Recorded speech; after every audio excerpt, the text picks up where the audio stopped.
Let's talk about inspecting sloped roof coverings. You want to check the roof covering because any roof can leak. To monitor a roof that is inaccessible or that cannot be walked on safely, binoculars can be used.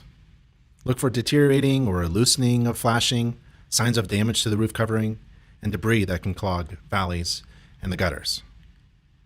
Carefully watch the exterior walls and trim for deterioration developing beneath the eaves of pitched roofs that have no overhang or gutters. Roofs are designed to be water resistant. Roofs are not designed to be waterproof. Eventually, the roof system will leak, and no one can predict when, where, or how a roof will leak.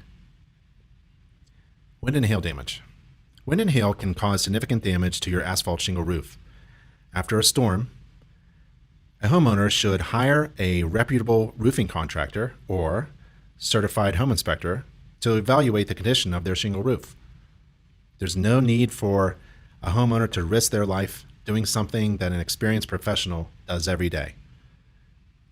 Hail and wind damage may likely be covered by a homeowner's insurance policy. Thermography. An infrared camera can be used to detect areas of moisture at roof structures, and once located, these areas can be more thoroughly checked with a moisture meter device. Such evaluations must be performed by an inspector who is trained in infrared technology and building science. There are 4 general categories of pitched roof covering materials, and their conditions should be monitored as follows. For asphalt shingles, asphalt or composition shingles have a service life from 15 to 40 years, depending on the shingle quality, the installation, and the maintenance. When they begin to lose their granular covering and start to curl, the shingles should be replaced. No more than 2 layers of asphalt shingles should be in place at any one time. If a second layer of asphalt shingles has been applied, check to see if all of the flashing materials of the first layer were removed and replaced with new flashing at the second layer. The roof slope.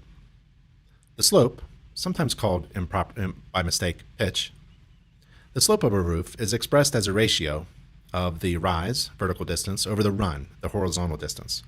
The run is usually expressed as 12, and a typical slope might be 4 in 12 or 6 in 12. A slope of 4 in 12 or steeper is referred to as normal. A slope of between 3 in 12 and 4 in 12 can be referred to as low. A 45-degree slope of a roof would have a pitch of 12 in 12. Typically, asphalt shingle roofs should not have a slope of less than 4 in 12.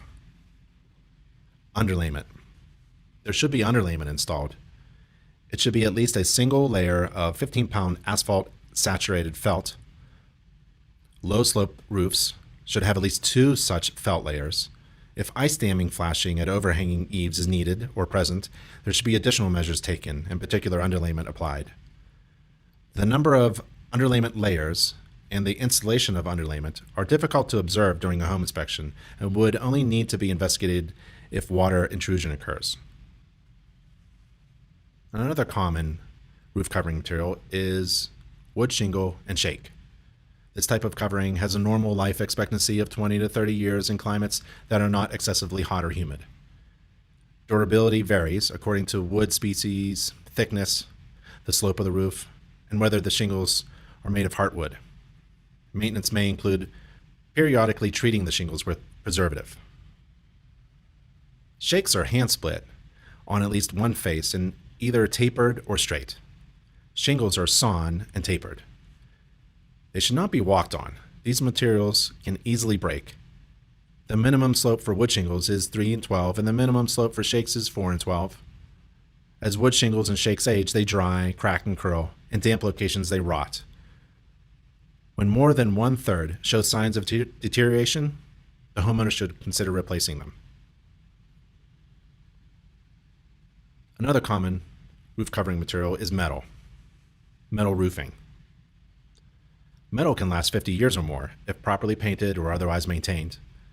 Metal roofs may be of galvanized iron or steel, aluminum, copper, or lead, and each material has its own unique wearing characteristics.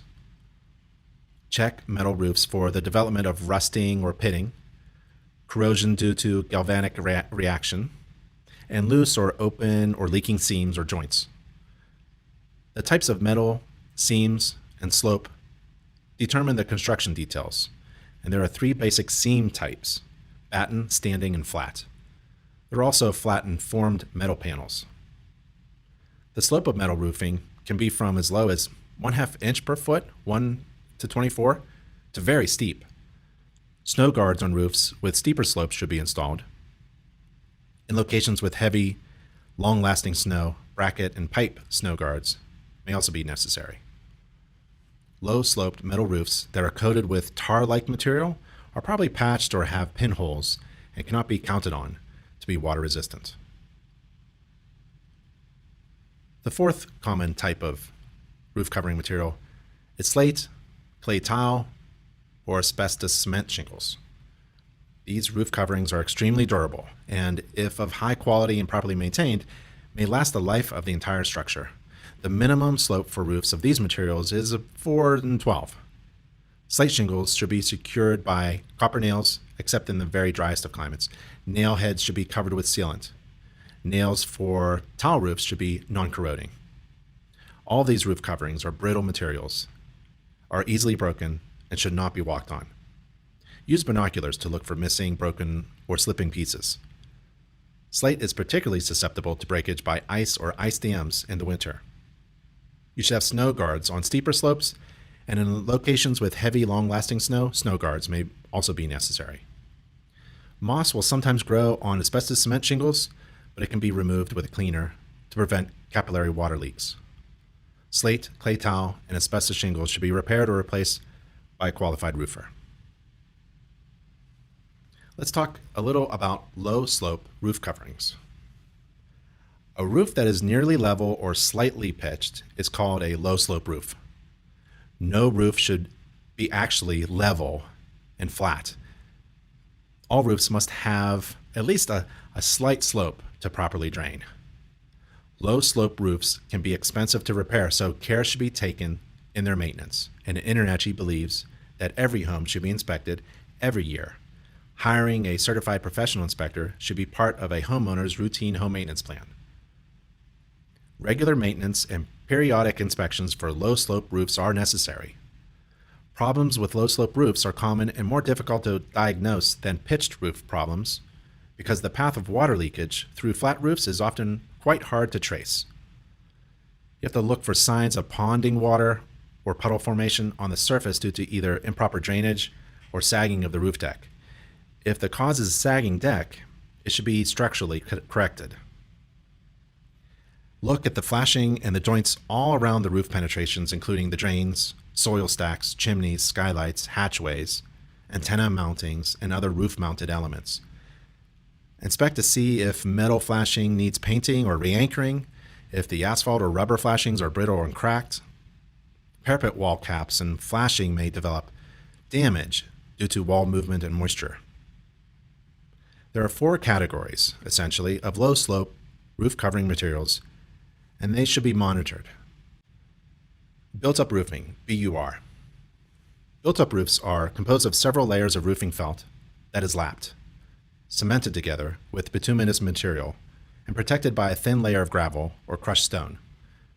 Built-up roofs vary greatly in lifespan, but those used in residential buildings usually last about 20 years, depending on their quality, exposure, number of plies, and the adequacy of the drainage.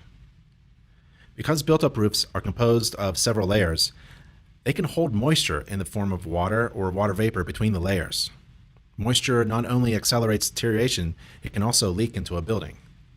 Regular maintenance and periodic inspections are necessary to look for cracking, blistering, alligatoring, and wrinkling, all of which may indicate the need for roof replacement or repair.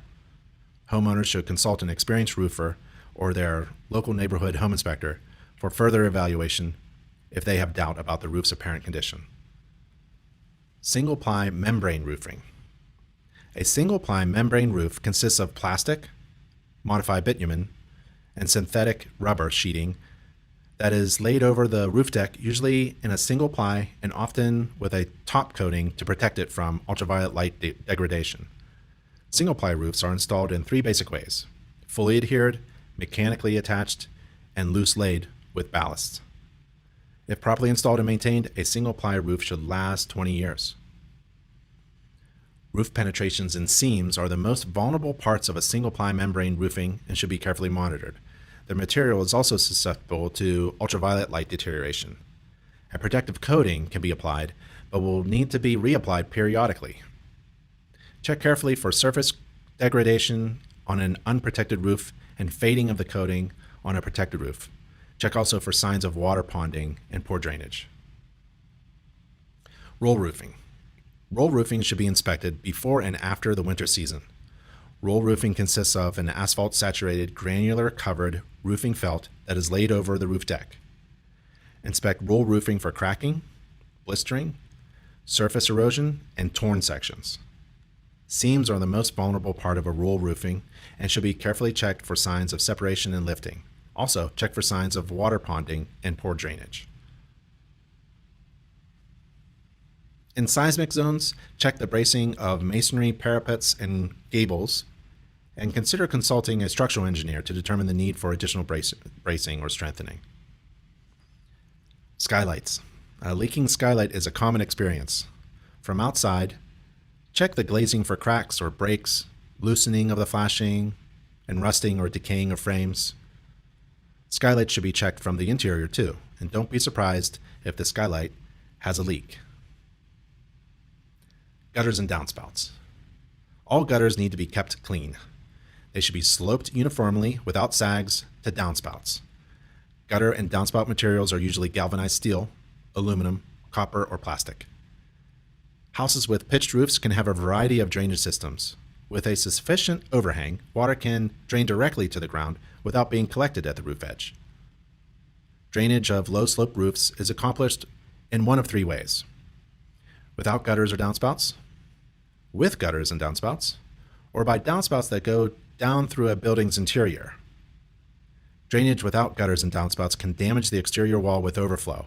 If the roof has no gutters and downspouts or interior downspouts, carefully check the exterior walls for signs of water damage. Most functional gutters have a minimum ratio of gutter depth to width of 3 to 4. The front edge is typically a ½ inch lower than the back edge. 4 inches is considered the minimum width, except on the roofs of canopies and small porches. If there is a screen or similar device to prevent anything but water from flowing into the gutter, its performance during a rainstorm should be checked to be sure water can actually enter the gutter. Check gutters without screens or similar devices to be sure that basket strainers are installed at each downspout. Cleaning the gutters is a fun homeowner maintenance job, but it could be dangerous. Anytime you use a ladder and leave the ground, that is dangerous. Joints at the gutters should be soldered or sealed with mastic, otherwise they'll leak. The steeper the roof pitch, the lower the gutters should be placed or positioned. On roofs with lower slopes, gutters should be placed close to the roof surface. Hangers should be placed no more than 3 feet apart. Where ice and snow are long-lasting, hangers should be placed no more than 18 inches apart. The strength of a gutter's fastening to the roof fascia or building exterior should be strong and secure. Rusted fasteners and missing hangers need to be replaced. Ice dams. Ice dams can form on pitched roof overhangs in cold climates subject to prolonged periods of freezing weather, especially those climates with a daily average January temperature of 30 degrees Fahrenheit or less. Heat loss through the roof and heat from the sun, even in freezing temperatures, can cause snow on a roof to melt. And as the water runs down the roof onto the overhang, it then freezes and forms an ice dam just above the gutter. The ice dam then traps water from melting snow and forces it back under the shingles and into the building's interior. So watch the edge of the roof overhang for evidence of ice dams and look at the eaves and soffit for evidence of deterioration and water damage. If the house has an attic, the underside of the roof deck at the exterior walls should be checked for signs of water intrusion. Downspouts. The very general rule of thumb for downspouts is at least one downspout for every 40 linear feet of gutter.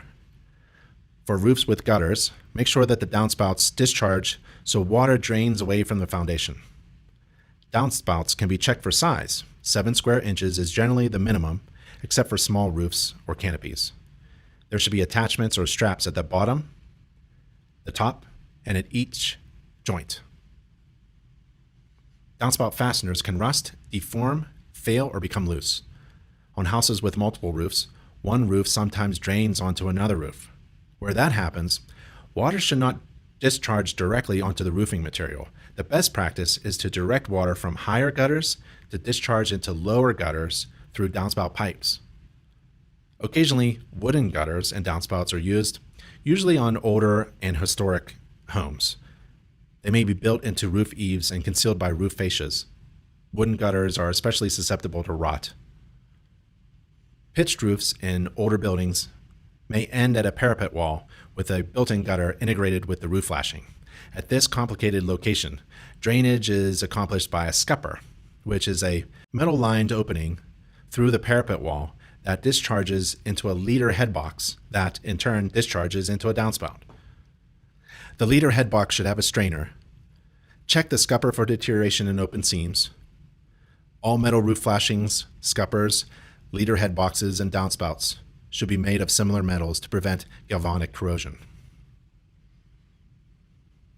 According to the standards of practice, the inspector will inspect the roof covering from the ground or eaves, vents, flashing, skylights, chimney, and other roof penetrations.